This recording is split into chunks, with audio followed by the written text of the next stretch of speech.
Guys, তো আজকে আমি আর আমার এই ভাতিজা দুইজন যাচ্ছি চুল কাটাতে। আমাদের বাসা থেকে যাওয়ার পথে এই যে আপনারা দেখেন বিশাল বড় মাঠ, এবং সেই মাঠে ধান লাগানোর জন্য চাষ চলছে। এখানে দুই সাইডে মাঠ, এর ভিতর দিয়ে রাস্তা। তো গাইস, আমরা এখন চলে আসলাম কামতলা বাজারে।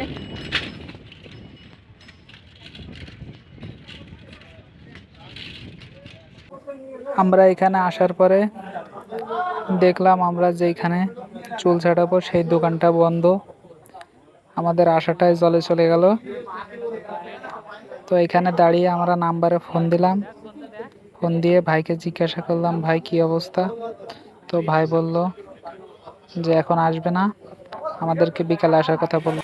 তো গায়েস, আজকে আমরা চুল কাটাতে এসে ব্যর্থ দুই চাচা ভাইপো। আমরা যে দোকানে চুল কাটাতে আসলাম সেই দোকান বন্ধ থাকার কারণে আজকে চুল কাটতে পারলাম না। তো এখন আমরা যাব চা খেতে। তো সেইখান থেকে আমরা চলে আসলাম এই যে আমাদের জিরান ভাইয়ের দোকানে চা খাওয়ার জন্য। তো এইখানে আসার পর আমরা এই যে সামনে আমাদের জিরান ভাইয়ের দোকান।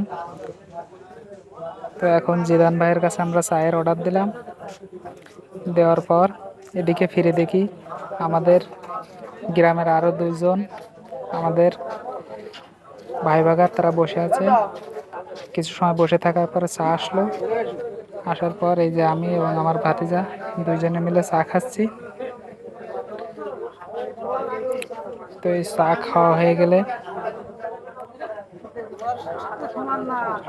আমরা এখন চা খাওয়া প্রায় শেষের দিকে, এবং এই চা খাওয়া হয়ে গেলে আমরা বাসার দিকে রওনা হব। তো এই যে আমরা দুইজনে এখন বাসার দিকে রওনা হচ্ছি।